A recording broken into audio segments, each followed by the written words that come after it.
ओम शांति 19 मार्च 2025 प्रातः मुरली बाबा कहते मीठे बच्चे तुमको यही पुराना दुनिया पुराना शरीर ठारू बंची थाउ थाउ मरिबार अनुभव करी घर को जीवाको हेबो। सेथिपाई देह अभिमान त्याग करी देही अभिमानी हुओ। तुमको यही पुराना दुनिया पुराना शरीर ठारू बंची थाउ थाउ मरिबार अनुभव करी घर को जीवाको हेबो। सेथिपाई देह अभिमान त्याग करी देही अभिमानी हुओ। प्रश्न भल भल पुरुषार्थी पिलामानंकर लक्षण किपरि होइथिबो? भल भल पुरुषार्थी पिलामानंकर लक्षण किपरि होइथिबो? उत्तर जे माने भल पुरुषार्थी से माने सकाळु सकाळु अर्थात अमृत बेलारे उठी देही अभिमानी हेबार अभ्यास करिवे। से माने सर्वदा एकमात्र बाबांको मने पकाइबार पुरुषार्थ करिवे। से माने लक्ष्य रखि थांती जे अन्य कौनसी भी देहधारी मने न पड़ंतु, निरंतर बाबा एवं 84 जन्मर चक्र स्मृति रे रहु। एहाको मध्य अहो सौभाग्य कुहाजिब। ओम शांति। एबे तुमे माने बंची थाउ थाउ मरी जाइछ। किपरि मरीछ? देह अभिमान को त्याग कल, तेबे बाकी रहिला आत्मा। शरीर अभिमान तो समाप्त हो जाए, आत्मा तो मरे नहीं। बाबा कहउछंती बंची थाउ थाउ निजको आत्मा निश्चय करी परम पिता परमात्मा को सह जोग लगाइले आत्मा पवित्र होई जिवो। जे पर्यंत आत्मा पवित्र होई नाही से पर्यंत पवित्र शरीर मिलिब नाही। आत्मा पवित्र होई गले एही पुराना शरीर आपे आपे अलगा होई जिवो। जेपरी सर्पर काती स्वतः छाड़ी जाई थाए, सेथिरु तार मोह तुटी जाए, कारण से जाने मते नुआ काती मिलिबो, पुराना काती बाहरी जिवो। प्रत्येकंकर निजर बुद्धि थाए ना। एबे तुमे माने बुझुछ जे आमे बंची थाउ थाउ एही पुराना दुनियारू पुराना शरीररू मरी जाइछु। पुणी तुमे आत्मा माने शरीर छाड़ी केउठाकू जीव? निज घर को। प्रथमे प्रथमे तो यह पक्का मने रख, मु आत्मा शरीर नुहे। आत्मा कहूची बाबा मु आपणकर होई सारिछि, बंची थाउ थाउ मरी जाइछि। आत्मा को एबे आदेश मिलिछि जे बाबा को मने पकाओ। तेबे तुमे तम प्रधान रु सतो प्रधान होई जिवो। एही अभ्यास पक्का हेबा दरकार। आत्मा कहूची बाबा आपण आसीछंती, तेणु मु आपणकर ही हेबी। आत्मा मेल अर्थात पुरुष, फीमेल अर्थात नारी नुहे। सर्वदा कहंती आमे भाई भाई अटु। एपरी कहंती नाही जे आमे सबु भौणी, समस्ते संतान, सबु पिला मानकु संपत्ति मिलिबार अछि। जदि निजको कन्या कहिबे तेबे संपत्ति किपरि मिलिबो? आत्मा सबु भाई भाई अटंती। बाबा समस्तंकु कहउछंती आत्मिक संतान माने मते मने पकाओ। आत्मा केते छोट, एहा बहुत सूक्ष्म बुझिबार कथा। पिला मानकर याद स्थायी रहु नाही। सन्यासी माने दृष्टांत दियंती मु मईसी एपरि कहिबा द्वारा मईसी परि होई जांती। वास्तव रे कौन कहीं मईसी हुअंती? बाबा तो कहउछंती निजको आत्मा निश्चय कर। एही आत्मा और परमात्मा ज्ञान तो कहीं जानी नाहंती, सेथिपाई एपरि कथा मान कहि देउछंती। एबे तुमको देही अभिमानी हेबार अछि। मु आत्मा एही पुराना शरीर त्याग करी पुणी नुआ नेबी। मनुष्य मुख द्वारा मध्य कहंती आत्मा तारका अटे, भ्रुकुटी मझिरे रहे। पुणी कहि दियंती बुढ़ा आंगुली परि अटे। केउठी कहंती तारका, केउठी आंगुली। पुणी माटीर शालग्राम तैयारी करंती। आत्मा तो एते बड़ होई परिबो नाही। तेबे मनुष्य देह अभिमानी अटंती ना, तेणु चित्र बड़ बड़ तैयारी करि देउछंती। एहा तो बहुत सूक्ष्म कथा। मनुष्य भक्ति मध्य एकांतरे कोठरी रे बसी करंती। तुमको तो गृहस्थ व्यवहार रे कर्म धंदारे रही बुद्धि रे एहाको पक्का करिवार अछि कि मो आत्मा। बाबा कहउछंती ମୁଁ ତୁମର ପିତା ମଧ୍ୟ କେତେ ଛୋଟ ବିନ୍ଦୁ ଅଟେ। ଏପରି ନୁହେଁ ଯେ ମୁଁ ବଡ଼, ମୋ ଠାରେ ସମ୍ପୂର୍ଣ୍ଣ ଜ୍ଞାନ ରହିଛି। ଆତ୍ମା ଓ ପରମାତ୍ମା ଦୁହେଁ ଏକାପରି ଅଟନ୍ତି, କେବଳ ତାଙ୍କୁ ପରମ ଅର୍ଥାତ୍ ଶ୍ରେଷ୍ଠ କୁହାଯାଏ। ଏହା ଡ୍ରାମାରେ ନିର୍ଦ୍ଧାର୍ଯ୍ୟ ହୋଇ ରହିଛି। ବାବା କହୁଛନ୍ତି, ମୁଁ ତ ଅମର ଅଟେ। ମୁଁ ଯଦି ଅମର ନ ହୋଇଥାନ୍ତି ତୁମକୁ ପବିତ୍ର କିପରି କରିଥାନ୍ତି? ତୁମକୁ ମିଠା ସନ୍ତାନ କିପରି କହିଥାନ୍ତି? ଆତ୍ମା ହିଁ ସବୁ କିଛି କରିଥାଏ। ବାବା ଆସି ଦେହୀ ଅଭିମାନୀ କରୁଛନ୍ତି। ଏଥିରେ ହିଁ ମେହନତ କରିବାକୁ ପଡ଼ିବ। ବାବା କହୁଛନ୍ତି, ମୋତେ ହିଁ ମନେ ପକାଅ, ଅନ୍ୟ କାହାକୁ ମନେ ପକାଅ ନାହିଁ। ଯୋଗୀ ତ ଦୁନିଆରେ ବହୁତ ଅଛନ୍ତି। କନ୍ୟା ଯେତେବେଳେ ବିବାହ କରେ ତାର ବୁଦ୍ଧି ଯୋଗ ସ୍ୱାମୀ ସାଥିରେ ଲାଗିଯାଏ ନା? ପୂର୍ବରୁ କ'ଣ ଏପରି ଥିଲା କି? ସ୍ୱାମୀକୁ ଦେଖିଲା ପରେ ତାଙ୍କୁ ମନେ ପକାଏ। ଏବେ ବାବା କହୁଛନ୍ତି, କେବଳ ମୋତେ ମନେ ପକାଅ। ଏହି କଥାର ଭଲ ଭାବେ ଅଭ୍ୟାସ ଦରକାର।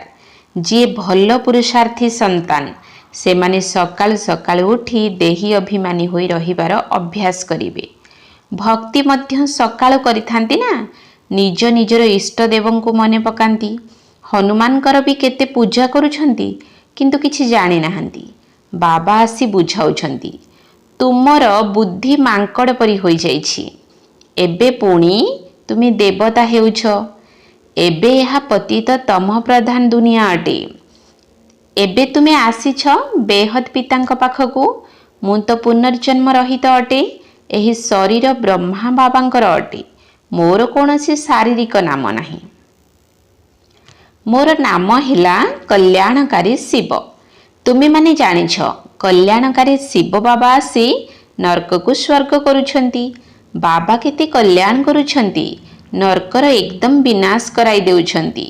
ପ୍ରଜାପିତା ବ୍ରହ୍ମାଙ୍କ ଦ୍ୱାରା ଏବେ ସ୍ଥାପନା ହେଉଛି। ଏମାନେ ହେଲେ ପ୍ରଜାପିତା ବ୍ରହ୍ମା ମୁଖ ବଂଶାବଳୀ। ଚାଲିଲା ବୁଲିଲା ବେଳେ ପରସ୍ପରଙ୍କୁ ସାବଧାନ କର, ମନ୍ମନା ଭବ। ବାବା କହୁଛନ୍ତି, ମୋତେ ମନେ ପକାଇଲେ ବିକର୍ମ ବିନାଶ ହେବ। ପତିତ ପାବନ ତ ବାବା ଅଟନ୍ତି ନା? ସେମାନେ ଭୁଲରେ ଶିବ ଭଗବାନ ବାଚ ବଦଳରେ କୃଷ୍ଣ ଭଗବାନ ବାଚ ଲେଖିଦେଇଛନ୍ତି। ଭଗବାନ ତ ନିରାକାର ଅଟନ୍ତି। ତାଙ୍କୁ ପରମ ପିତା ପରମାତ୍ମା କୁହାଯାଏ। ତାଙ୍କର ନାମ ହେଲା ଶିବ। ଶିବଙ୍କର ମଧ୍ୟ ବହୁତ ପୂଜା କରାଯାଏ। ଶିବ କାଶୀ କହି ଚାଲିଥାନ୍ତି। ଭକ୍ତି ମାର୍ଗରେ ଅନେକ ପ୍ରକାରର ନାମ ରଖିଦେଇଛନ୍ତି। ରୋଜଗାର ପାଇଁ ଅନେକ ପ୍ରକାରର ମନ୍ଦିର ତିଆରି କରିଛନ୍ତି। ତାଙ୍କର ଅସଲ ନାମ ହେଲା ଶିବ। ପୁଣି ସୋମନାଥ ନାମ ରଖିଛନ୍ତି। ସୋମନାଥ ଅର୍ଥାତ୍ ସୋମରସ ପାନ କରାଉଛନ୍ତି, ଜ୍ଞାନ ଧନ ଦେଉଛନ୍ତି। ତାପରେ ଯେତେବେଳେ ପୂଜାରୀ ହୁଅନ୍ତି, ତାଙ୍କର ମନ୍ଦିର ତିଆରି କରିବାକୁ କେତେ ଖର୍ଚ୍ଚ କରନ୍ତି, କାରଣ ସେ ସୋମରସ ପାନ କରାଇଛନ୍ତି ନା। ସୋମନାଥଙ୍କ ସହ ସୋମନାଥିନୀ ମଧ୍ୟ ଥିବେ। ଯଥା ରାଜାରାଣୀ ତଥା ପ୍ରଜା ସମସ୍ତେ ସୋମନାଥ ସୋମନାଥିନୀ ଅଟନ୍ତି। ତୁମେ ସୁନାର ଦୁନିଆକୁ ଯାଉଛ, ସେଠାରେ ସୁନାର ଇଟା ଥାଏ, ନହେଲେ କାନ୍ଥ ଆଦି କିପରି ତିଆରି ହେବ? ବହୁତ ସୁନା ଥାଏ, ସେଥିପାଇଁ ତାକୁ ସୁନାର ଦୁନିଆ କୁହାଯାଏ। ଏହା ହେଉଛି ଲୁହା ଏବଂ ପଥରର ଦୁନିଆ। ସ୍ୱର୍ଗର ନାମ ଶୁଣି ମୁହଁରେ ଖୁସିରେ ପାଣି ଆସିଯାଏ। ବିଷ୍ଣୁଙ୍କର ଦୁଇ ରୂପ, ଲକ୍ଷ୍ମୀ ଓ ନାରାୟଣ ଅଲଗା ଅଲଗା ହେବେ ନା? ତୁମେ ବିଷ୍ଣୁପୁରୀର ମାଲିକ ହେଉଛ, ଏବେ ତୁମେ ରାବଣପୁରୀରେ ଅଛ। ତେଣୁ ଏବେ ବାବା କହୁଛନ୍ତି, ନିଜକୁ ଆତ୍ମା ଭାବି ମୋତେ ମନେ ପକାଅ। ବାବା ମଧ୍ୟ ପରମ ଧାମରେ ରହୁଛନ୍ତି। ତୁମେ ଆତ୍ମାମାନେ ମଧ୍ୟ ପରମ ଧାମରେ ରହିଥାଅ। ବାବା କହୁଛନ୍ତି, ତୁମକୁ କିଛି କଷ୍ଟ ଦେଉନାହିଁ, ବହୁତ ସହଜ କଥା। ବାକି ଏହି ରାବଣ ଶତ୍ରୁ ହୋଇ ତୁମ ସାମ୍ନାରେ ଠିଆ ହୋଇଛି। ସେ ହିଁ ବିଘ୍ନ ପକାଉଛି। ଜ୍ଞାନରେ ବିଘ୍ନ ପଡ଼େ ନାହିଁ, ଯୋଗରେ ହିଁ ବିଘ୍ନ ପଡ଼େ। ଘଡ଼ିକୁ ଘଡ଼ି ମାୟା ଭୁଲାଇ ଦେଉଛି, ଦେହ ଅଭିମାନୀ କରାଇ ଦେଉଛି। ବାବାଙ୍କୁ ମନେ ପକାଇବାକୁ ଦେଉନାହିଁ। ଏହିପରି ଯୁଦ୍ଧ ଚାଲିଛି। ବାବା କହୁଛନ୍ତି, ତୁମେ କର୍ମଯୋଗୀ ଅଟ। ଆଚ୍ଛା, ଦିନରେ ମନେ ପକାଇ ପାରୁନାହଁ, ତେବେ ରାତିରେ ମନେ ପକାଅ। ରାତିର ଅଭ୍ୟାସ ଦିନରେ କାମରେ ଆସିବ। ନିରନ୍ତର ସ୍ମୃତିରେ ରହୁ। ଯେଉଁ ବାବା ମୋତେ ବିଶ୍ୱର ମାଲିକ କରୁଛନ୍ତି, ମୁଁ ତାଙ୍କୁ ମନେ ପକାଉଛି। ବାବାଙ୍କର ସ୍ମୃତି ଓ 84 ଜନ୍ମର ଚକ୍ର ମନେ ରହିଲେ ଓହୋ ସୌଭାଗ୍ୟ। ଅନ୍ୟମାନଙ୍କୁ ବି ଶୁଣାଇବାର ଅଛି। ଭଉଣୀ ଓ ଭାଇମାନେ, ଏବେ କଳିଯୁଗ ପୁରା ହୋଇ ସତ୍ୟଯୁଗ ଆସୁଛି। ବାବା ଆସିଛନ୍ତି ସତ୍ୟଯୁଗ ପାଇଁ ରାଜଯୁଗ ଶିଖାଉଛନ୍ତି। କଳିଯୁଗ ପରେ ସତ୍ୟଯୁଗ ଆସିବ। ଏକ ବାବାଙ୍କ ବ୍ୟତୀତ ଅନ୍ୟ କାହାକୁ ମନେ ପକାନ୍ତୁ ନାହିଁ। ବାନପ୍ରସ୍ଥୀମାନେ ଯାଇ ସନ୍ନ୍ୟାସୀମାନଙ୍କର ସଙ୍ଗ କରନ୍ତି। ବାନପ୍ରସ୍ଥ ଅର୍ଥାତ୍ ସେଠାରେ ପାଣିର କାମ ନଥାଏ। ଆତ୍ମା ଶାନ୍ତ ଅବସ୍ଥାରେ ରହେ। ଆତ୍ମା କେବେ ଲୀନ ହୋଇପାରିବ ନାହିଁ। ଡ୍ରାମାରୁ କେହି ମଧ୍ୟ ପାର୍ଟ ଧରି ବାହାରି ଯାଇପାରିବେ ନାହିଁ। ବାବା ଏହା ମଧ୍ୟ ବୁଝାଉଛନ୍ତି, ଏକା ବାବାଙ୍କ ବ୍ୟତୀତ ଅନ୍ୟ କାହାକୁ ମନେ ପକାଅ ନାହିଁ। ଅନ୍ୟ ସବୁ କିଛି ଦେଖୁଥିଲେ ବି ମନେ ପକାଅ ନାହିଁ।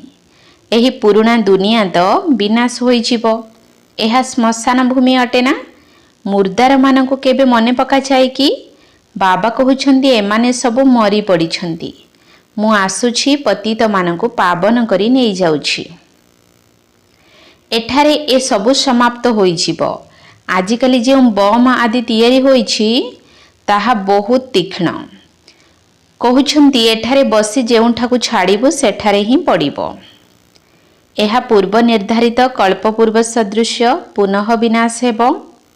ଭଗବାନ ଆସି ନୂଆ ଦୁନିଆ ପାଇଁ ରାଜଯୋଗ ଶିଖାଉଛନ୍ତି। ଏହା ମହାଭାରତ ଲଢ଼େଇ ଅଟେ, ଯାହାର ଶାସ୍ତ୍ରରେ ଗାୟନ ରହିଛି। ନିଶ୍ଚିତ ଭାବରେ ଭଗବାନ ଆସିଛନ୍ତି ସ୍ଥାପନା ଓ ବିନାଶ କରିବାକୁ। ଚିତ୍ର ମଧ୍ୟ ସ୍ପଷ୍ଟ ରହିଛି। ତୁମେ ସାକ୍ଷାତକାର କରୁଛ, ଆମେ ଏପରି ଲକ୍ଷ୍ମୀ ନାରାୟଣ ହେବୁ। ଏଠାରେ ପଢ଼ିଥିବା ପାଠ ଭୁଲିଯିବ। ସେଠାରେ ତ ବାରିଷ୍ଟର ଡାକ୍ତର ଆଦିଙ୍କର ଦରକାର ନଥାଏ।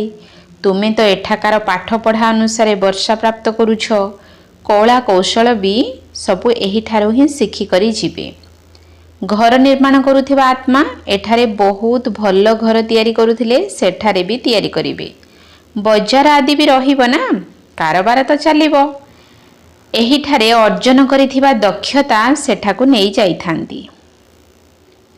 ବିଜ୍ଞାନ ଦ୍ୱାରା ମଧ୍ୟ ଭଲ କଳା କୌଶଳ ଶିଖୁଛନ୍ତି। ତାହା ସବୁ ସେଠାରେ କାମରେ ଆସିବ।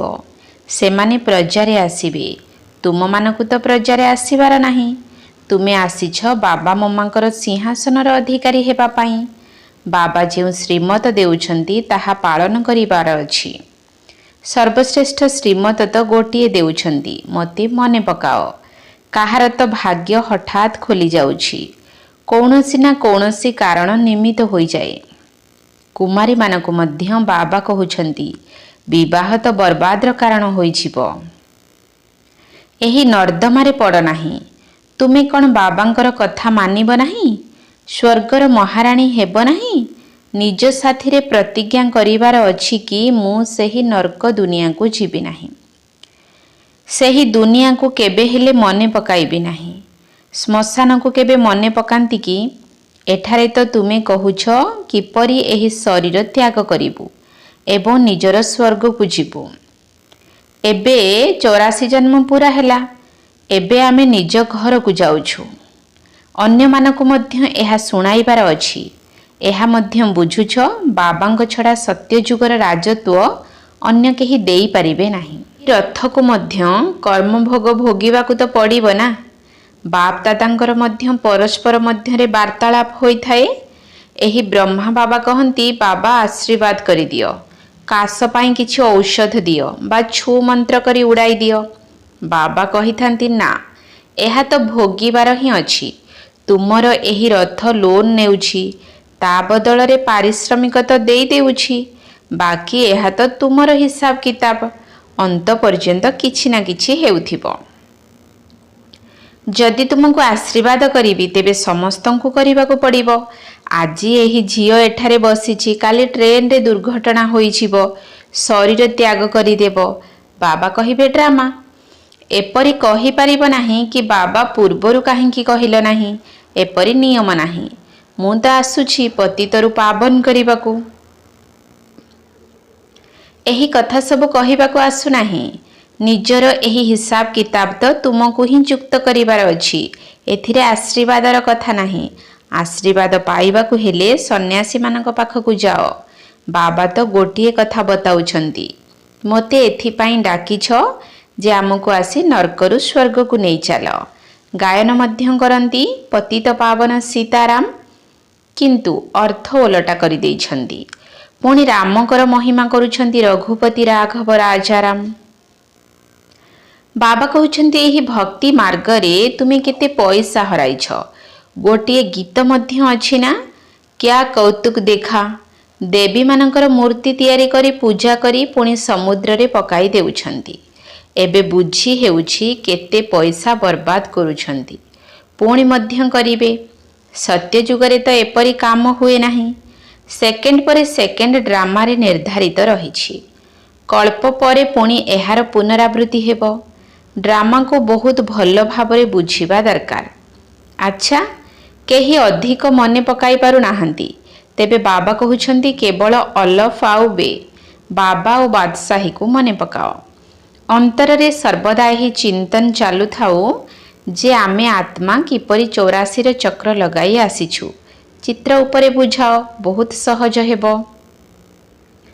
ଏହା ରୁହାନୀ ପିଲାମାନଙ୍କ ସହିତ ଆତ୍ମିକ ବାର୍ତ୍ତାଳାପ। ବାବା ପିଲାମାନଙ୍କ ସାଥିରେ ବାର୍ତ୍ତାଳାପ କରୁଛନ୍ତି, ଅନ୍ୟ କାହା ସହିତ ତ କରିପାରିବେ ନାହିଁ। ବାବା କହୁଛନ୍ତି ନିଜକୁ ଆତ୍ମା ନିଶ୍ଚୟ କର। ଆତ୍ମା ହିଁ ସବୁକିଛି କରୁଛି। ବାବା ମନେ ପକାଇ ଦେଉଛନ୍ତି ତୁମେ 84 ଜନ୍ମ ନେଇଛ, ମନୁଷ୍ୟ ହିଁ ହେଉଛ। ଯେପରି ବାବା ଅଧ୍ୟାଦେଶ ଜାରି କରୁଛନ୍ତି ଯେ ବିକାରୀ ହୁଅ ନାହିଁ, ସେହିପରି ଏହି ଅଧ୍ୟାଦେଶ ମଧ୍ୟ ଜାରି କରୁଛନ୍ତି ଯେ କାହାରିକୁ କାନ୍ଦିବାର ନାହିଁ। ସତ୍ୟଯୁଗ ତ୍ରେତାରେ କେବେ କେହି କାନ୍ଦନ୍ତି ନାହିଁ। ଛୋଟ ପିଲା ବି କାନ୍ଦିବେ ନାହିଁ। ଡ୍ରାମାରେ କାନ୍ଦିବାର ନିୟମ ନାହିଁ। ତାହା ହେଉଛି ହର୍ଷିତ ରହିବାର ଦୁନିଆ। ସେଠାକାର ସବୁ ଅଭ୍ୟାସ ଏହିଠାରେ ହିଁ କରିବାକୁ ହେବ। ଆଚ୍ଛା, ମିଠା ମିଠା ଶିକିଲଧେ ସନ୍ତାନମାନଙ୍କ ପ୍ରତି ମାତା ପିତା ବାପଦାଦାଙ୍କର ମଧୁର ସ୍ନେହ ସମ୍ପନ୍ନ ଶୁଭେଚ୍ଛା ଏବଂ ସୁପ୍ରଭାତ। ଆତ୍ମିକ ପିତାଙ୍କର ଆତ୍ମିକ ସନ୍ତାନମାନଙ୍କୁ ନମସ୍ତେ। ଆତ୍ମିକ ସନ୍ତାନମାନଙ୍କର ଆତ୍ମିକ ବାପଦାଦାଙ୍କୁ ନମସ୍ତେ ନମସ୍ତେ ନମସ୍ତେ। ସୁପ୍ରଭାତ। ଧାରଣା ପାଇଁ ମୁଖ୍ୟ ସାର 1 ନମ୍ବର ପଏଣ୍ଟ। ବାବାଙ୍କ ଠାରୁ ଆଶୀର୍ବାଦ ମାଗିବା ପରିବର୍ତ୍ତେ ଯୋଗର ଯାତ୍ରା ଦ୍ୱାରା ନିଜର ସମସ୍ତ ହିସାବ କିତାବ ଯୁକ୍ତ କରିବାକୁ ହେବ। ପାବନ ହେବାର ପୁରୁଷାର୍ଥ କରିବାକୁ ହେବ। ଏହି ଡ୍ରାମାର ରହସ୍ୟ ଯଥାର୍ଥ ଭାବେ ବୁଝିବାକୁ ହେବ। ବାବାଙ୍କ ଠାରୁ ଆଶୀର୍ବାଦ ମାଗିବା ପରିବର୍ତ୍ତେ ଯୋଗର ଯାତ୍ରା ଦ୍ୱାରା ନିଜର ସମସ୍ତ ହିସାବ କିତାବ ଯୁକ୍ତ କରିବାକୁ ହେବ। ପାବନ ହେବାର ପୁରୁଷାର୍ଥ କରିବାକୁ ହେବ। ଏହି ଡ୍ରାମାର ରହସ୍ୟ ଯଥାର୍ଥ ଭାବେ ବୁଝିବାକୁ ହେବ। 2 ନମ୍ବର ପଏଣ୍ଟ। ଏହି ପୁରୁଣା ଦୁନିଆକୁ ଦେଖୁଥିଲେ ମଧ୍ୟ ମନେ ପକାଇବାର ନାହିଁ। ସର୍ବଦା କର୍ମଯୋଗୀ ହେବାକୁ ହେବ। ସଦାସର୍ବଦା ହର୍ଷିତ ରହିବାର ଅଭ୍ୟାସ କରିବାକୁ ହେବ। କେବେ ବି କାନ୍ଦିବାର ନାହିଁ। ଏହି ପୁରୁଣା ଦୁନିଆକୁ ଦେଖୁଥିଲେ ମଧ୍ୟ ମନେ ପକାଇବାର ନାହିଁ। ସର୍ବଦା କର୍ମଯୋଗୀ ହେବାକୁ ହେବ। ସଦାସର୍ବଦା ହର୍ଷିତ ରହିବାର ଅଭ୍ୟାସ କରିବାକୁ ହେବ। କେବେ ବି କାନ୍ଦିବାର ନାହିଁ। ବରଦାନ। ଘର ଗୃହସ୍ଥ ଭିତରେ ରହି ମୋର ପଣିଆକୁ ତ୍ୟାଗ କରିଥିବା ସଚ୍ଚା ଟ୍ରଷ୍ଟି ମାୟାଜିତ ଭବ। ଘର ଗୃହସ୍ଥ ଭିତରେ ରହି ମୋର ପଣିଆକୁ ତ୍ୟାଗ କରିଥିବା ସଚ୍ଚା ଟ୍ରଷ୍ଟି ମାୟାଜିତ ଭବ। ଯେପରି ଅଳିଆ ଆବର୍ଜନା ଭିତରେ ପୋକଜୋକ ଜନ୍ମ ନେଇଥାନ୍ତି, ସେହିପରି ଯେତେବେଳେ କୌଣସି ମୋର ପଣିଆ ଆସୁଛି ସେତେବେଳେ ହିଁ ମାୟା ଜନ୍ମ ନେଉଛି। ତେଣୁ ମାୟାଜିତ ହେବାର ସହଜ ଉପାୟ ହେଲା ନିଜକୁ ସର୍ବଦା ଟ୍ରଷ୍ଟି ଅର୍ଥାତ୍ ନିମିତ୍ତ ମନେ କରିବା। ବ୍ରହ୍ମା କୁମାର ଅର୍ଥାତ୍ ଟ୍ରଷ୍ଟି। ଟ୍ରଷ୍ଟିର କାହା ସହିତ ମୋହ ନଥାଏ, କାରଣ ତା ଭିତରେ ମୋର ପଣିଆ ନଥାଏ। ଯଦି ଗୃହସ୍ଥୀ ମନେ କରିବ ତେବେ ମାୟା ଆସିବ ଏବଂ ଟ୍ରଷ୍ଟି ମନେ କରିଲେ ମାୟା ଚାଲିଯିବ। ସେଥିପାଇଁ ମୋର ପଣିଆ ଠାରୁ ନିଆରା ହୋଇ ଯଦି ଘର ଗୃହସ୍ଥର କାର୍ଯ୍ୟ କରିବ ତେବେ ମାୟା ପ୍ରୁଫ୍ ଅର୍ଥାତ୍ ମାୟା ଠାରୁ ସୁରକ୍ଷିତ ରହିପାରିବ। ସ୍ଲୋଗାନ। ଯେଉଁଠାରେ ଅଭିମାନ ଅଛି ସେଠାରେ ଅପମାନର ଅନୁଭବ ନିଶ୍ଚିତ ହେବ। ଯେଉଁଠାରେ ଅଭିମାନ ଅଛି ସେଠାରେ ଅପମାନର ଅନୁଭବ ନିଶ୍ଚିତ ହେବ। ଅବ୍ୟକ୍ତ ଇସାରା। ସତ୍ୟତା ଏବଂ ସଭ୍ୟତା ରୂପୀ ସଂସ୍କୃତିକୁ ଆପଣାଅ। 19 ନମ୍ବର ପଏଣ୍ଟ। ଆପଣଙ୍କର ଆନ୍ତରିକ ସ୍ୱଚ୍ଛତା ସତ୍ୟତା ଉଠିବା ବସିବା ସମୟରେ ବାଣୀର ସେବା କରିବାରେ ଅନ୍ୟମାନଙ୍କୁ ଅନୁଭବ ହେଉ, ତେବେ ପରମାତ୍ମ ପ୍ରତ୍ୟକ୍ଷତାର ନିମିତ୍ତ ହୋଇପାରିବ। ସେଥିପାଇଁ ପବିତ୍ରତାର ଦୀପ ସର୍ବଦା ଜଳୁଥାଉ, ଟିକିଏ ବି ହଲଚଲ ନ ହେଉ।